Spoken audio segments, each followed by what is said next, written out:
तो last class में हम लोगों ने देखा था कि अगर कोई भी कंपोजिट मटेरियल हो, कोई भी मटेरियल हो, वो 2 या 2 से ज़्यादा मटेरियल से मिलके बना हो, तो उसमें किसका कितना पार्ट है वो हम लोग कैलकुलेट कर सकते हैं बुओयेंसी वाला कॉन्सेप्ट यूज करके। एक एग्जांपल लेते हैं हम लोग, ठीक है।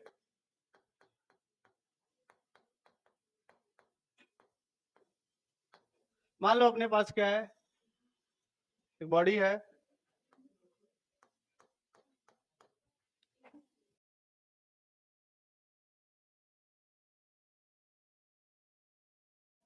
ठीक।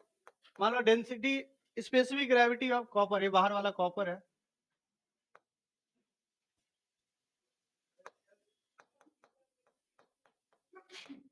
Cu। इसका स्पेसिफिक ग्रेविटी दिया हुआ है मान लो 10, ठीक है। Ag इसका स्पेसिफिक गोल्ड Au होता है ना, गोल्ड क्या होता है, Au होता है। स्पेसिफिक ग्रेविटी मान लो इसका क्या है, 20, ठीक है। और मान लो इसको जब हम लोग वेट कर रहे हैं, weight in air 50 gram, weight in water मान लो आप 46 ग्राम, ठीक है। जब इसको वेट किया जा रहा है एयर में तो कितना है, 50 ग्राम, वेट जब हम लोग कर रहे हैं वाटर में तो 46 ग्राम है। आपको बताना है what is the mass of gold in the mixture, ठीक है। मिक्सचर में गोल्ड का कितना मास होगा वो निकाल लोगे तो वॉल्यूम वगैरह तो सब निकाल ही लोगे। क्या भाई, कैसे निकाला जाए बताओ, बताओ छोटू, कैसे निकाला जाए। तो वेट 50 ग्राम का मतलब क्या हो गया भाई, वेट एक्चुअल में फोर्स होता है 50 इंटू जी हो जाएगा, ठीक है। तो क्या प्रोसेस बताया था मैंने भाई, तो यहाँ पे गिवन क्या है, गिवन है W1 जो वेट इन एयर हम लोग कहते हैं, उसकी वैल्यू कितनी है भाई, 50 इंटू क्या हो जाएगा, जी हो जाएगा, 50 इंटू क्या हो जाएगा, जी हो जाएगा।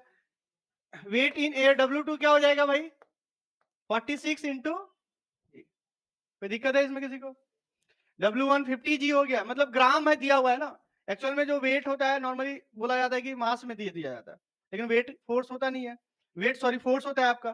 तो हम लोग लिखेंगे W1 क्या हो जाएगा 50 into g, g acceleration due to gravity है, अरे mg बोलते हैं ना हम लोग, ठीक है, mg बोलते हैं ना हम लोग। तो यहाँ पे ये मास हो गया और जी से मल्टीप्लाई कर दिए, ये आपका W2 क्या हो गया 40 इंटू जी हो गया, हाँ 50 ग्राम। जैसे तुम लोग कहीं वेट करना जाती हो तो क्या होता है, इतना ग्राम बोला जाता है ना। अरे भाई तुम लोग वेट करते हो तो क्या बोला जाता है तुमको, इतना केजी, इतना ग्राम। तो जो वेट होता है मास इक्विवेलेंट वेट होता है, तो यही नॉर्मली क्वेश्चन में यही बोला जाएगा आपको। हाँ, इसको एग्जाम में जब बोला जाएगा नॉर्मल लैंग्वेज में ही बोला जाएगा, क्या बोला जाएगा, वेट बोला जाएगा। तो ग्राम है 50 ग्राम वेट, उसका एक्चुअल में क्या होगा, जी से मल्टीप्लाई करेंगे, एक्चुअल में W1 W2 क्या हो गया 50 जी इंटू 60 जी। चलो भाई तुम लोग इसको लिख लो, मास इन एयर लिखो, मास इन एयर, ठीक है, मास इन वाटर,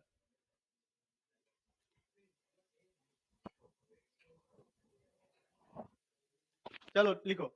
लेकिन एग्जाम में तुमको क्या बोला जाएगा, वेट बोला जाएगा, क्योंकि मास कभी चेंज होता है क्या, नहीं होता है, ठीक है। अरे भाई ये सब छोड़ो, यहाँ पे देखो, ये समझ में आया, m इंटू क्या हो गया जी, W1 और W2।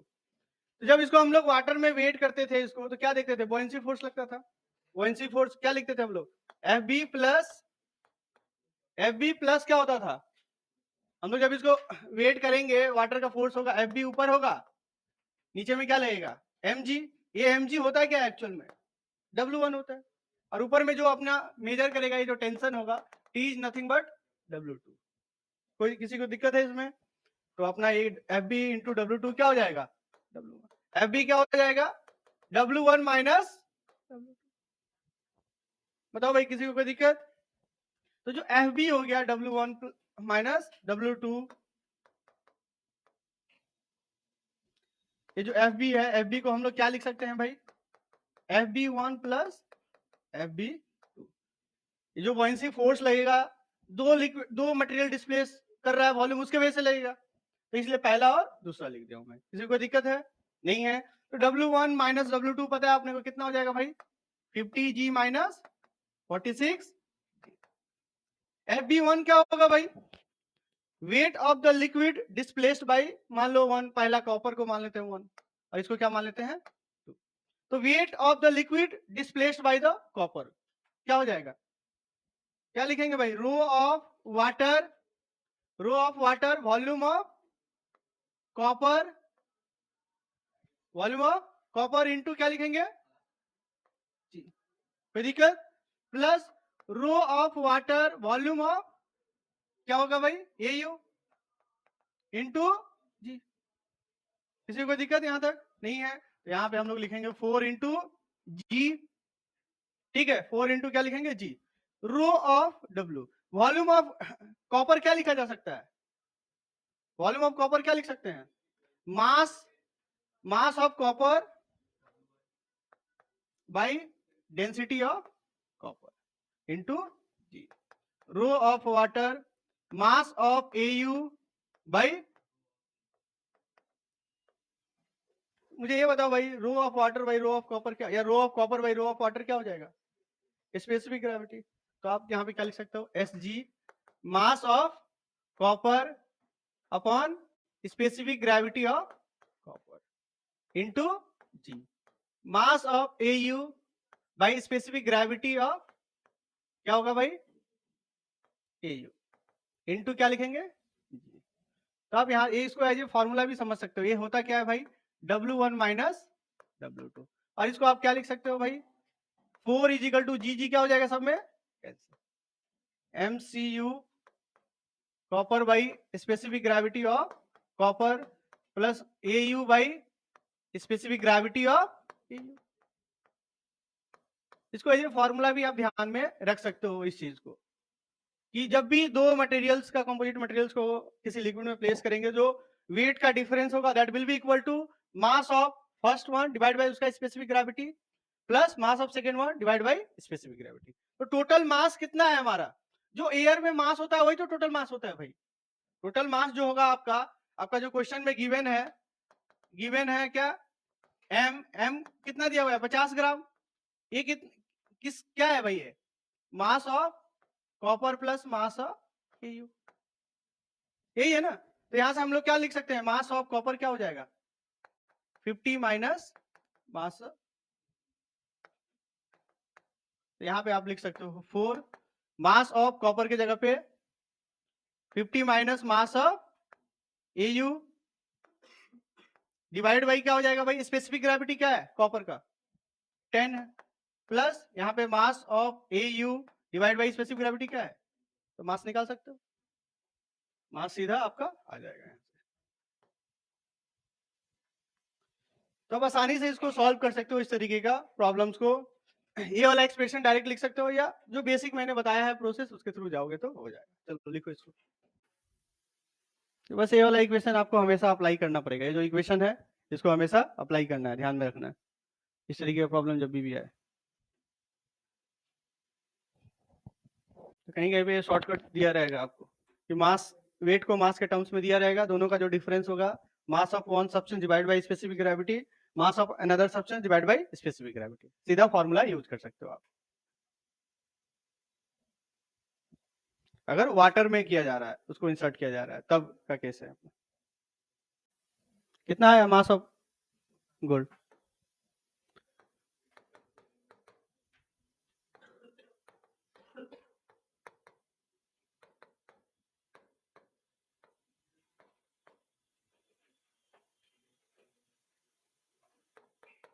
-1 is equal to -m³ by 20।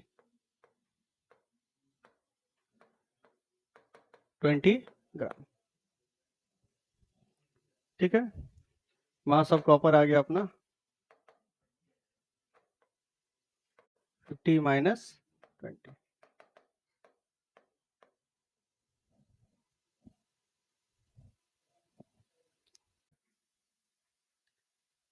हो गया। तो चलो ठीक है, बॉयंसी फोर्स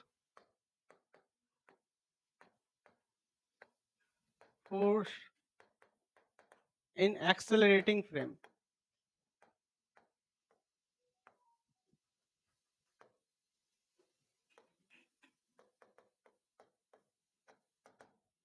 ये तो हम लोग क्या देख रहे हैं भाई, ग्राउंड पे रखा हुआ है, तो इस हिसाब से हम लोग उसको डील कर रहे हैं। ऐसा भी हो सकता है, फ्लूइड क्या हो सकता है, एक कंटेनर के अंदर रखा गया, कंटेनर क्या कर रहा है, एक्सेलरेट कर रहा है, तो उसको कैसे डील किया जाएगा आपका। तो पहले हम लोग देखेंगे ग्रेविटी फ्री स्पेस। ठीक है, ग्रेविटी फ्री स्पेस की बात करेंगे। ग्रेविटी फ्री स्पेस में मान लो एक कंटेनर है, इसमें लिक्विड है,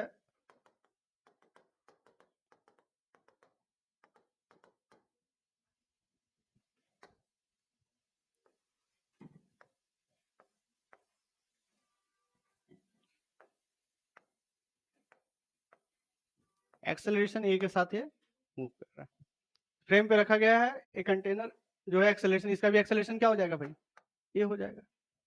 इस एक्सेलरेशन के साथ जब मूव करेगा आपका, तो अपने लोगों को क्या करना है, देखना है कि कितना बॉयंसी फोर्स इस पे लगेगा। और बॉयंसी फोर्स का बेसिक डेफिनेशन क्या था भाई, क्या था, वेट बॉडी, वो तो जी के टर्म में बात कर रहे थे हम लोग। सबसे पहला वाला क्या था, pressure acting on a object due to the pressure difference. ठीक है, तो मान लो एक ऑब्जेक्ट यहां पे रखा गया है, एक ऑब्जेक्ट यहां पे रखा गया, इस ऑब्जेक्ट पे जो प्रेशर फोर्स एक्ट होगा due to the pressure difference इसके दोनों पॉइंट्स पे, उसी को हम लोग क्या कहेंगे, बॉयंसी फोर्स। तो ग्रेविटी फ्री स्पेस है, जी आपका क्या है, 0 है।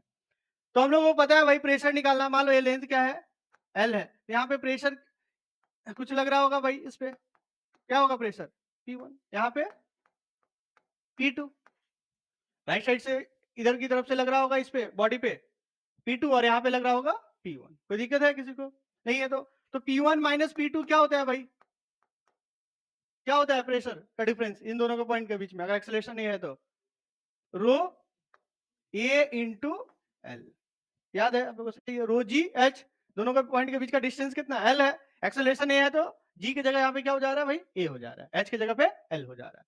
फोर्स क्या होगा भाई इस पे, नेट फोर्स, जो प्रेशर फोर्स लगेगा, जो प्रेशर फोर्स होगा,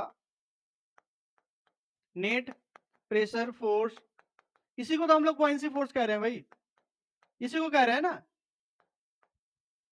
net pressure force acting on a body is termed as a buoyancy force. तो क्या हो जाएगा भाई, ये आपका डेल्टा पी हो गया, डेल्टा पी इंटू क्या हो जाएगा, एरिया, अगर इसका एरिया क्या है, ए है, तो क्या लिखेंगे भाई यहाँ पे, रो ए एल इंटू कैपिटल है, ये आपका बॉयंसी फोर्स हो गया एक्सेलरेटिंग बॉडी पे। ठीक है, एक्सेलरेटिंग बॉडी पे अगर हम लोग देख रहे हैं कंटेनर एक्सेलरेट कर रहा है, उसके अंदर जो बॉडी है उस पे बॉयंसी फोर्स क्या होगा, रो ए इंटू एल।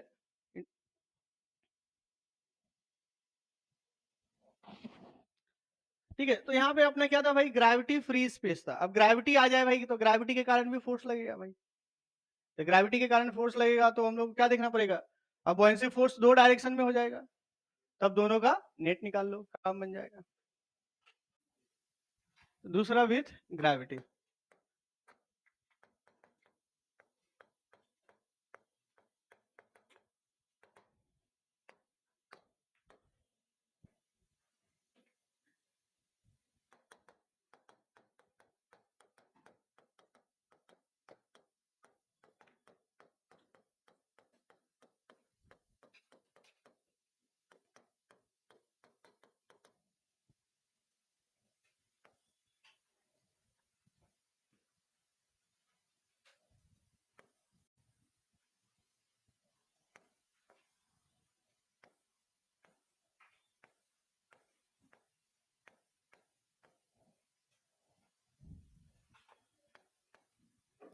एक्सेलरेशन ए है। अब इसमें मान लो एक ऑब्जेक्ट को प्लेस किया गया है आपका,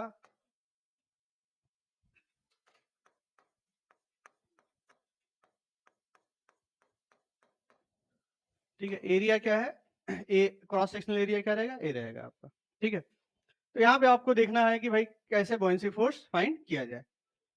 एक्सेलरेशन आपका ए है। तो यहाँ पे क्या देखेंगे भाई, एक तो प्रेशर का डिफरेंस होगा, हॉरिजॉन्टल डायरेक्शन में भी होगा ना, ये क्या होगा, P1 माइनस P2। और एक वर्टिकल डायरेक्शन में भी प्रेशर का डिफरेंस देखने को मिलेगा अपने को, क्या होगा भाई, ये मान लो लेंथ क्या है, L है, और ये हाइट मान लो क्या है, H है। तो यहाँ पे आप देखोगे प्रेशर का डिफरेंस, ऊपर की तरफ से प्रेशर आएगा, फिर यहाँ पे हो जाएगा आपका मान लो P3 P4। तो हम लोग क्या लिखेंगे भाई, P1 माइनस P2 क्या होता है, rho A, P1 minus P2 will be equal to rho A L, और P3 माइनस P4 क्या होगा भाई, रो जी H.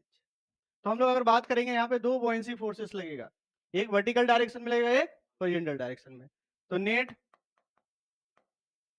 Force along horizontal direction क्या हो जाएगा भाई, एफ एच की बात करेंगे या FB1 लिख लो, that will be equal to delta P, ठीक है, और हम लोग लिख सकते हैं यहाँ पे P1 माइनस P2 इंटू, और ये क्या हो जाएगा भाई, रो ए एल इंटू, राइट। किसी को दिक्कत है, नहीं है। और हम लोग इसको क्या लिख सकते हैं भाई, रो ए इंटू एल को क्या लिख सकते हैं, वॉल्यूम डिस्प्लेस्ड, कंप्लीटली सबमर्ज है तो वॉल्यूम ए भी हो जाएगा। Net force along vertical direction,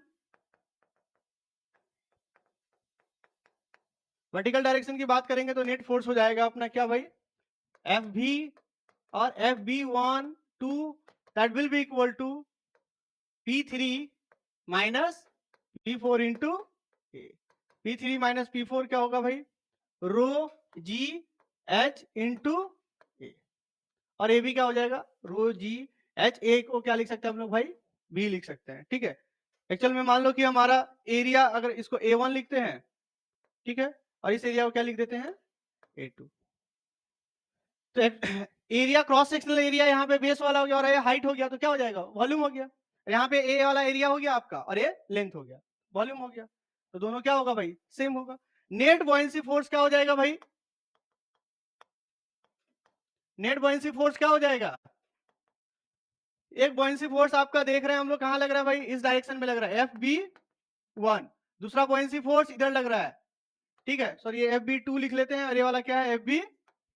net buoyancy force क्या हो जाएगा, FB will be equal to under root FB1 square plus FB2 square, that will be equal to rho into भी under root G square plus A square, under root G square plus A square, और इसको आप लिख सकते हो रो भी G effective, ठीक है। G इफेक्टिव क्या होगा मैं आपको समझाऊंगा शॉर्टकट तरीका में, इतना डिराइव अपने को करने की जरूरत नहीं है। G इफेक्टिव क्या होगा, नेट एक्सेलरेशन जो बॉडी पे होगा वही होगा responsible for the buoyancy force, ठीक है, लिखो।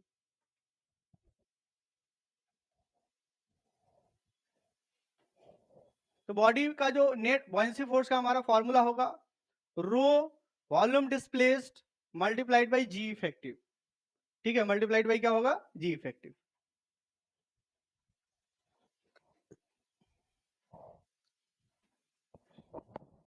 नहीं लिखो, तो जैसे मैंने बोला कि अब बॉयंसी फोर्स का जो फॉर्मूला है, अगर किसी बॉडी पे आपको निकालना है तो क्या लिखेंगे भाई हम लोग, F is equal to rho g effective into volume displace. ये जो जी इफेक्टिव है, g effective, effective acceleration, body पे जो इफेक्टिव एक्सेलरेशन है वो डिफरेंट कंडीशन पे क्या होगा भाई, डिफरेंट होगा। अभी जो हम लोग देख रहे थे इफेक्टिव एक्सेलरेशन क्या था, जी स्क्वायर प्लस ए स्क्वायर, ठीक है। कि अगर मान लो बॉडी आगे की ओर मूव कर रहा है, कंटेनर क्या कर रहा है, आगे की ओर मूव कर रहा है। इसके अंदर अगर हम लोग मान लो एक मास को हैंग कर दे तो इस पे कितना आपका फोर्स लगेगा, कौन सा फोर्स, ग्रेविटी फोर्स। तो इस पे सॉरी बॉयंसी फोर्स, तो इस पे क्या क्या लग रहा है भाई, हम लोग देखेंगे तो नीचे की तरफ में क्या होगा, जी होगा, इस डायरेक्शन में क्या होगा, ए होगा। सूडो फोर्स लगता है ना अपना, तो इसमें डाउनवर्ड डायरेक्शन में क्या लग रहा है, जी, लेफ्ट डायरेक्शन में क्या लग रहा है, ए लग रहा है, तो जी इफेक्टिव क्या हो जाएगा भाई, अंडर रूट ए स्क्वायर प्लस जी स्क्वायर। अब इस पे जो बॉयंसी फोर्स होगा एफ बी रो अंडर रूट ए स्क्वायर प्लस जी स्क्वायर इंटू क्या हो जाएगा भाई, वॉल्यूम इसका जो भी होगा डिस्प्लेस्ड। ठीक है, तो ये कौन से साइड में आएगा भाई, कौन से डायरेक्शन में आएगा, क्या बोलो, मैं सिर्फ बॉयंसी फोर्स का फॉर्मूला लिखा हूं, ठीक है, मैंने सिर्फ बॉयंसी फोर्स का फॉर्मूला लिखा है। तो एक्चुअल में अब ये क्या होगा, इधर आएगा या इधर, इस डायरेक्शन में आएगा या पीछे की ओर आएगा, फ्लूइड है ना भाई, फ्लूइड का प्रेशर कौन से साइड में ज्यादा होगा, लेफ्ट डायरेक्शन में ज्यादा होगा, तो इसको किधर करेगा, आगे की ओर ले जाएगा। तो फ्लूइड में आया होगा तो ये एंगल यहाँ पे थीटा बनाएगा। तो फ्लूइड में होता क्या है आपका, जैसे बॉयंसी फोर्स कौन से डायरेक्शन में लगेगा भाई, ये इधर लग रहा है तुम्हारा, ठीक है, और हम लोग देख रहे हैं जी किधर लग रहा है, इधर लग रहा है, ये इधर लग रहा है और जी किधर लग रहा है, इधर लग रहा है। तो बॉयंसी फोर्स, एक बॉयंसी फोर्स कौन से डायरेक्शन में लगेगा भाई, एक बॉयंसी फोर्स ऊपर की ओर लगेगा Fb1, दूसरा वाला किधर लगेगा, Fb2 किधर लगेगा, इस डायरेक्शन में लगेगा। तो दोनों का जो नेट डायरेक्शन होगा इधर में मूव करेगा ये, ठीक है। तो ये चीज को आपको ध्यान में रखना है कि नेट बॉयंसी फोर्स क्या होगा इस हिसाब से। और मान लो कंटेनर इस टाइप का हो आपका, ठीक है, और एक हल्का सा बॉडी हम लोग यहाँ पे वो किए हुए, एक्सेलरेशन ए है, ठीक है, इसको फ्लूइड में रखा गया है। तो बताओ ये कौन से डायरेक्शन में मूव करेगा भाई, कौन से डायरेक्शन में मूव करेगा, ये कौन से डायरेक्शन में मूव करेगा भाई, लेफ्ट या राइट, ये आगे जाएगा या पीछे आएगा, बोलो भाई। फ्लूइड पीछे आता है, लेकिन फ्लूइड पीछे होगा तो प्रेशर फोर्स पीछे ज्यादा होगा।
तो क्या लिखना सभी का,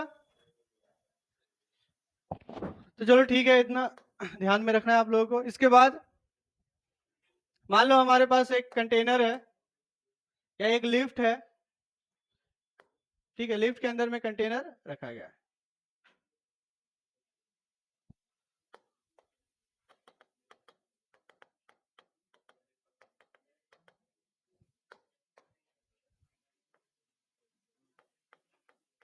ठीक है, लिफ्ट के अंदर में कंटेनर रखा गया है।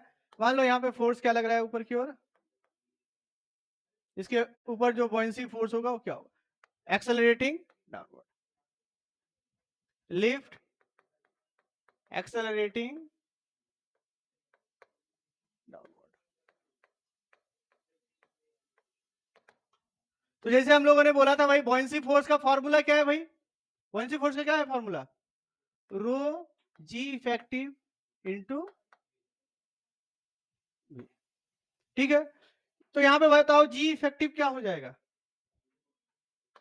जी इफेक्टिव क्या हो जाएगा? ये नीचे की ओर हो रहा है, आ रहा है, तो इस पे जी एक ऊपर पे एक्सेलरेशन लगेगा, इस पे एक एक्सेलरेशन किधर जाएगा? इस पे ऊपर की ओर। तो यहाँ पे जी इफेक्टिव क्या हो जाएगा भाई? जी इफेक्टिव क्या हो जाता था? जी माइनस, भाई जी तो इसमें हमेशा कहां लगेगा? नीचे की ओर। तो नेट इसका एक्सेलरेशन क्या हो जाएगा? जी माइनस। और दूसरे तरीके से समझना है तो भाई इसका फ्री बॉडी डायग्राम बनाओ। इसका अगर फ्री बॉडी डायग्राम बनाए तो क्या क्या फोर्स लग रहा है भाई इस पे, और बॉयंसी फोर्स निकालना है। तो मान लो एफ बी क्या है हमारा? Buoyancy force. एक एम जी कहां लगेगा भाई? नीचे की ओर, राइट। ऊपर की ओर क्या लगेगा? Mass into acceleration, pseudo force लगेगा। तो हम लोग क्या लिख सकते हैं भाई? F B is equal to F B plus M A is equal to क्या हो गया? एफ बी क्या हो गया भाई? M G minus. F B को हम लोग क्या लिखते हैं भाई? एफ बी क्या हो जाएगा? एफ बी हो जाएगा आपका मास इंटू जी माइनस ए। यहाँ पे मास कौन सा मास होगा? यहाँ पे किसका मास होगा? लिक्विड जो डिस्प्लेस्ड हुआ है उसका मास होगा यहाँ पे, ठीक है। लिक्विड जो डिस्प्लेस्ड हुआ है उसका मास होगा। तो लिक्विड जो डिस्प्लेस्ड हुआ है उसका मास क्या होगा भाई? Rho of liquid into volume of body g minus.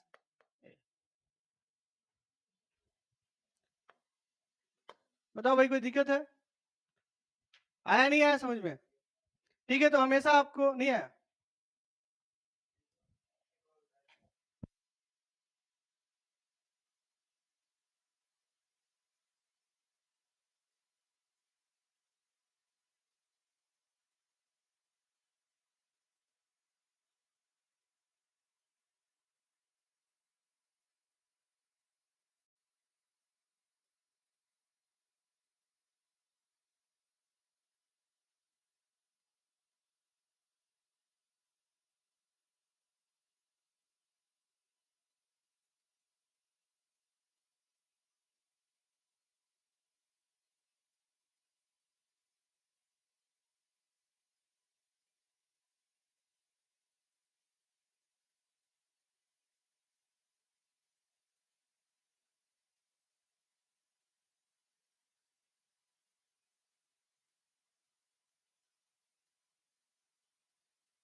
लिख लिए। तो बेसिक आइडिया अपना क्लियर होना चाहिए कि बॉयंसी फोर्स एक प्रेशर डिफरेंस वाला फोर्स है, उसी को हम लोग weight of the liquid displaced by the body लिख रहे हैं हम लोग। तो weight of the liquid displaced by the body अगर डिफरेंट फ्रेम में जाएंगे तो चेंज होगा, वहां पे जी की वैल्यू बस चेंज हो जाएगी, वॉल्यूम सेम रहेगा, जी का वैल्यू क्या होगा, चेंज हो जाएगा। बस इतना चीज ध्यान में रखना है आपको। हो गया। तो यहाँ पे कंक्लूजन में क्या लिखोगे भाई कि जो बॉयंसी फोर्स होगा, force weight of liquid displaced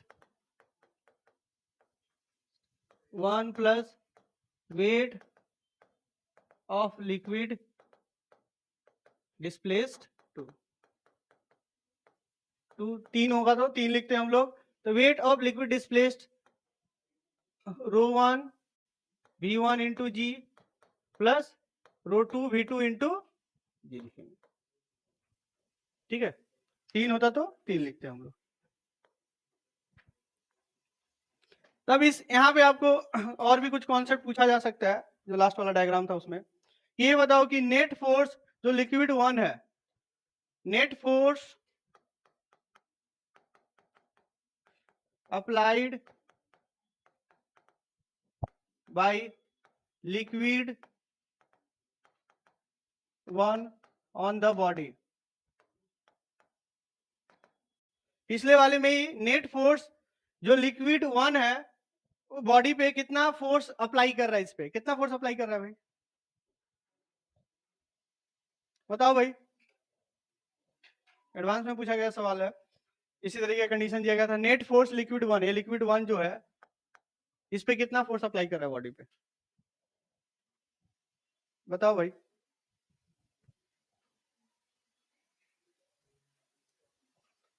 सोचो थोड़ा, 1 मिनट 30 सेकंड का टाइम देता हूँ।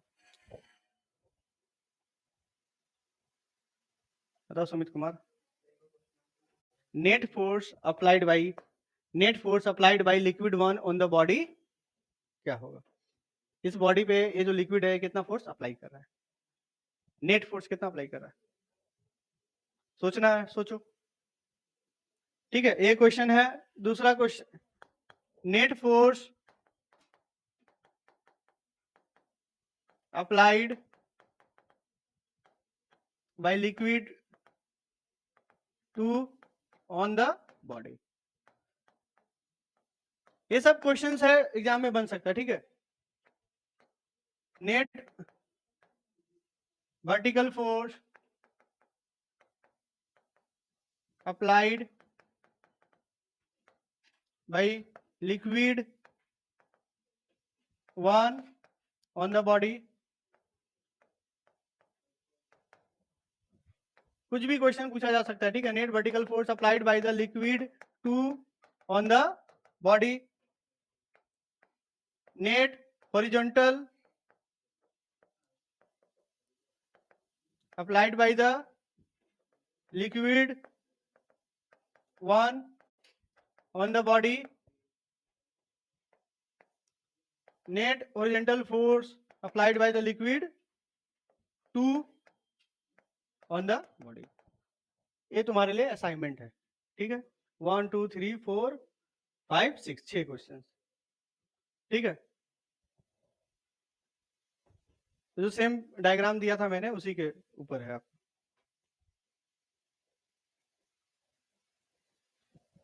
Applied by the body. ठीक है, और एक क्वेश्चन पूछा जाता है, net force due to 1 liquid 1। ठीक है, क्वेश्चन नंबर 7 लिखना,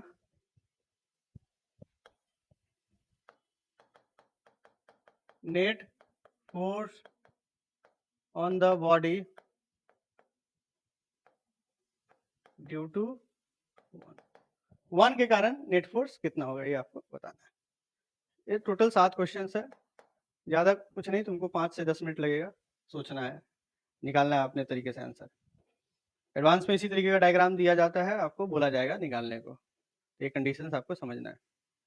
पॉइंट है, डिस्कशन करना है तुम लोगों से, कल भी थोड़ा सा करना पड़ेगा बॉयंसी फोर्स का तुम लोगों को, तो कल बनाकर आना इसको। मान लो एक बॉडी है, ठीक है, ये हम लोग जानते हैं, फिर भी एक बार देख लो। इसको हम लोगों ने वेट किया किस में भाई, एयर में वेट किया हम लोग। एयर में जब इसको वेट कर रहे हैं mg, तो इसका वेट कितना आ रहा है भाई W1, यहाँ पे दिखेगा अपने को। W1 की वैल्यू क्या होगी mg, सिंगल बॉडी है, ठीक है, इसका वेट कितना है W1 जो कि mg दिखाएगा। अब मान लो इसको हम लोगों ने क्या किया भाई, इस बॉडी को वेट कर रहे हैं हम लोग एक लिक्विड में, ये स्प्रिंग बैलेंस है, यहाँ पे W2 अपने को दिखेगा।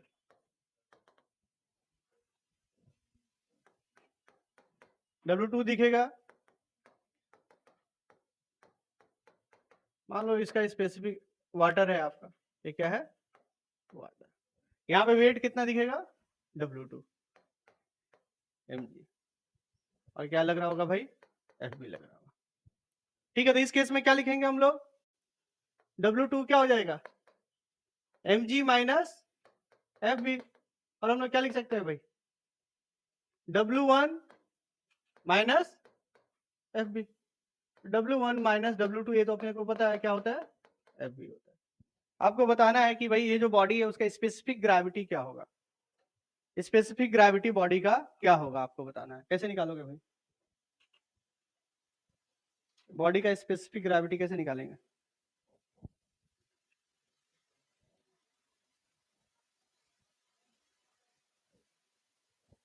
कैसे निकालोगे भाई, आपको दे दिया रहेगा कंडीशन W1 W2 राइट, उसके बाद बोला जाएगा वाटर में उसको वेट किया गया, तो स्पेसिफिक ग्रेविटी क्या होगा, कैसे निकाला जाए, आपके पास ये सारा इक्वेशंस है।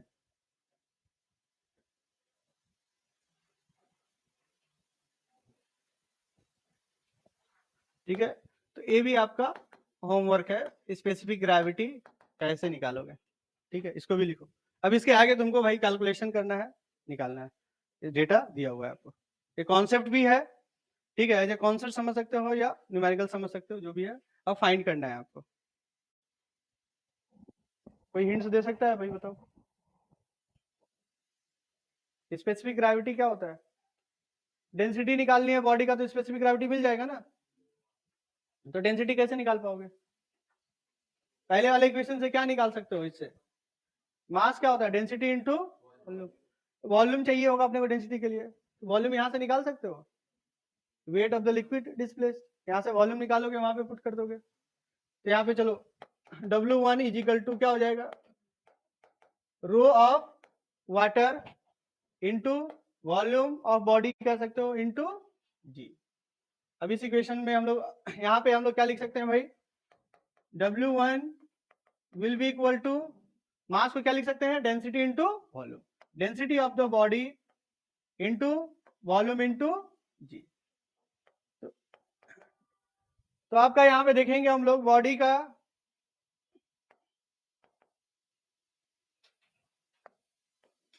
V का वैल्यू हम लोग पुट कर सकते हैं, यहाँ पे क्या करते हैं भाई W1 माइनस W2 अपॉन क्या हो जाएगा rho W into g, into क्या हो गया भाई जी, जी क्या हो गया कैंसल आउट। तो स्पेसिफिक ग्रेविटी क्या हो जाएगा भाई, specific gravity rho of body by rho of water, किसी बॉडी का स्पेसिफिक ग्रेविटी क्या होता है बॉडी का density divide by water, that will be equal to क्या होगा W1, ये तुम फॉर्मूला के थ्रू भी याद रख सकते हो या बेसिक आइडिया जो हम लोग जानते हैं उसके थ्रू भी याद रख सकते हो। आया समझ में, बताओ भाई, अगर मान लो लिक्विड क्या होता दूसरा लिक्विड होता, उस केस को कैसे डील करते तुम लोग, वाटर की जगह पे क्या होता दूसरा लिक्विड होता, ठीक है, तो ऐसा भी दिया जा सकता है वाटर की जगह किसी और लिक्विड का स्पेसिफिक ग्रेविटी, तो यहाँ पे क्या हो जाता density specific gravity into water, तो यहाँ पे आप लोग देखोगे स्पेसिफिक ग्रेविटी का टर्म आ जाता उस लिक्विड का, ठीक है, तो वो कहाँ पे चला जाता आपका, कहाँ पे आ जाता वो नीचे में आ जाता, यहाँ पे स्पेसिफिक ग्रेविटी ऑफ जो आपका लिक्विड है यहाँ पे शिफ्ट हो जाता, यहाँ पे मल्टीप्लाई क्या हो जाएगा नीचे में specific gravity of the liquid, ये जो लिक्विड का यूज करेंगे हम लोग।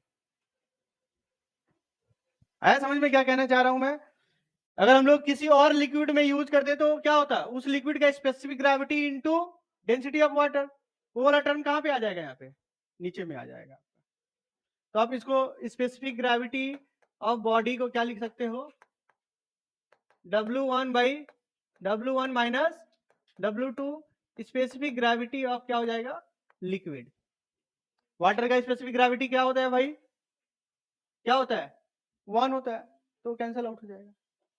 ठीक है, तो किसी और लिक्विड में जब हम लोग वेट करेंगे तो उस लिक्विड का स्पेसिफिक ग्रेविटी आ जाएगा।